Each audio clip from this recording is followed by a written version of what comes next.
Ang espiritual na paglalakbay habang tayo ay nasa purgatorio ay isang panahon ng paglilinis at pagdadalisay. Sa panahong ito, ang kaluluwa ay nakararanas ng proseso ng pagpapatawad at pagbabayad sala para sa mga kasalanan na hindi lubusang napatawad noong sila ay nabubuhay pa. Sa kabila ng mga paghihirap, ang kaluluwa sa purgatorio ay may pag-asa at pananabik sa ganap na pakikipag-isa sa Diyos.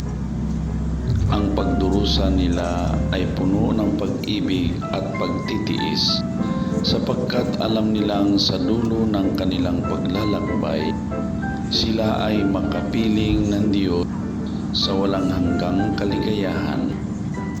Ang mga panalangin at sakripisyo ng mga buhay ay napakahalaga sa kanila sapagkat ito ay nagbibigay ng kaginhawahan at nagpapabilis ng kanilang pagpasok sa langit. Ang paglalakbay sa purgatorio ay isang mahalagang bahagi ng espiritual na buhay ng bawat isa sapagkat ito ay naglalapit sa kaluluwa, sa kabanalan at sa pagmamahal ng Diyos.